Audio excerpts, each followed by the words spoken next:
Dans les rues animées d'Accra, au Ghana, où l'odeur du jollof rice se mêlait à la brise salée venue du golfe de Guinée, vivait Ama, une jeune femme pleine de vie, aux rêves vastes que le fleuve Volta.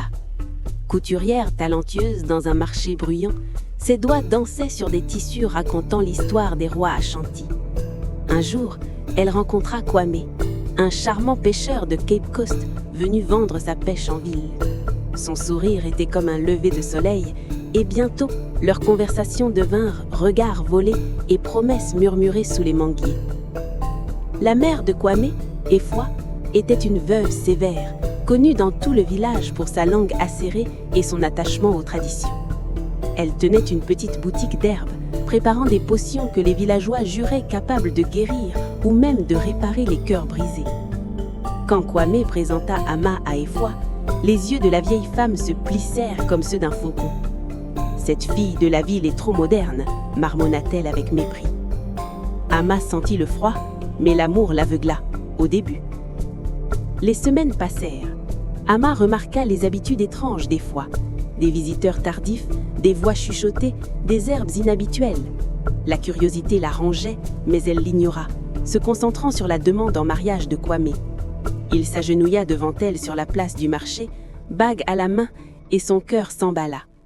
Pourtant, la méfiance envers la mère de Kwame avait déjà pris racine. Les nuits d'Ama devinrent agitées dans son petit appartement d'Accra, où le bruit des trottoirs faisait écho à ses pensées tourmentées. L'amour de Kwame était sincère, ses caresses douces comme les vagues sur la plage de l'Abadi, mais Efwa planait comme un orage sur la savane. Un soir, à Cape Coast, Ama surprit Efwa en pleine dispute avec un homme mystérieux dans sa boutique. « Tu avais promis le secret », siffla Efwa tremblante.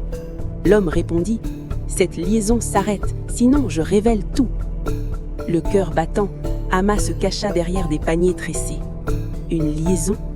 Efwa, modèle de vertu villageoise, dans une relation interdite ? Le scandale s'enflamma dans l'esprit d'Ama.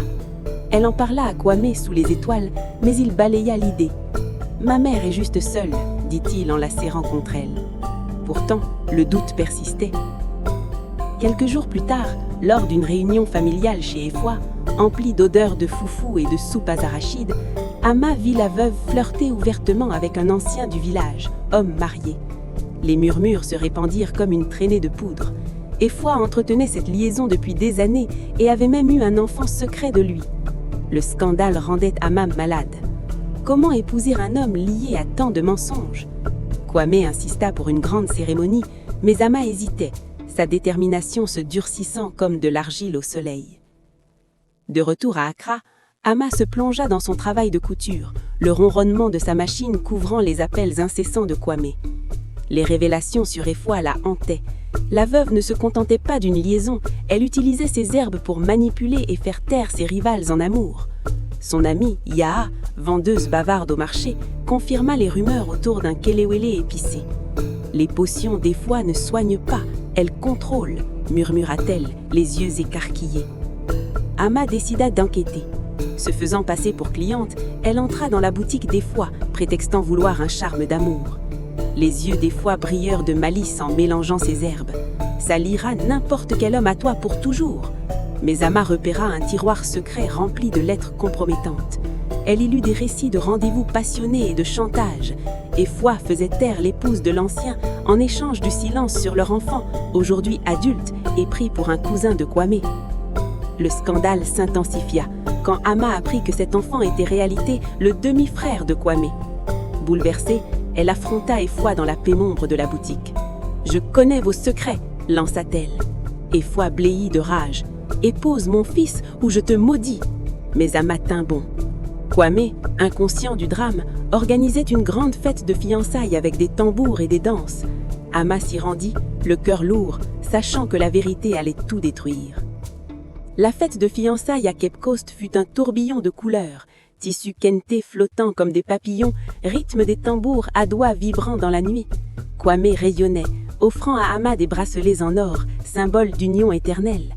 Mais pendant que les villageois dégustaient bankou et tilapia, Ama surprit Efwa et son amant complotant dans un coin de Mula. « Si elle refuse Kwame, on ruinera sa réputation », siffla Efwa. on répandra des mensonges sur sa vertu. Furieuse, Amma rassembla son courage. Pendant les toasts, elle se leva, la voix ferme au milieu des exclamations. « Je ne peux pas épouser Kwame », déclara-t-elle, fixant Efwa. « Les scandales de votre mère souillent cette famille. » Elle révéla la liaison, l'enfant caché et les potions manipulatrices. Efwa nia tout, mais l'épouse de l'ancien intervint, confirmant le chantage. Le chaos éclata, cris, ternes, assiettes brisées. Kwame, dévasté, supplia Dama de changer d'avis, mais elle vit dans ses yeux qu'il avait toujours su une partie de la vérité et s'était tue. « Je mérite la vérité », dit-elle en ôtant les bracelets. La fête se transforma en scandale retentissant, les ragots se répandant sur toute la côte ghanéenne. Amma s'enfuit à Accra, l'âme intacte. Dans le retournement final, l'amant d'Efwa l'abandonna, révélant d'autres liaisons, et la boutique ferma. Kwame, désillusionné, quitta le village. Amma, libérée de cette toile toxique, se concentra sur ses rêves. Quelques mois plus tard, au cœur vibrant d'Accra, la boutique de couture d'Amma s'est transformée en une véritable maison de mode, exposant des créations inspirées du folklore ghanéen, robes et brodés de contes d'Anansi et de symboles Adinka. Le scandale de Cape Coast était devenu une légende murmurée dans les marchés de Kumasi à Tamale, mais Amma s'était élevée au-dessus. La dernière révélation arriva par une lettre de Kwame, désormais à Kumasi. Il avait confronté sa mère. Efwa, rejetée par le village, vivait désormais recluse, ses potions abandonnées. « Tu avais raison », écrivait-il. « Ta force m'a ouvert les yeux. » Mais Amma avait tourné la page, ses objectifs pleinement réalisés, indépendance et respect de soi. Un soir, au coucher de soleil sur la ville, elle rencontra Kofi, un artiste gentil originaire de la région Volta, sans aucun scandale familial. Leur lien naquit naturellement, sans ombre. Amma construisit une vie à elle, son histoire devenant un conte populaire parmi les femmes, mettant en garde contre les vérités cachées en amour. Au final, son refus n'était pas une fuite, mais une victoire. Des années plus tard, elle épousa Kofi lors d'une cérémonie joyeuse, sa boutique prospérant. Le nom d'Efwa s'effaça, simple écho dans le vent de Ghana. Le cœur d'Amma, anciennement mis à l'épreuve, s'envolait désormais comme un aigle au-dessus de la savane, ses rêves pleinement réalisés.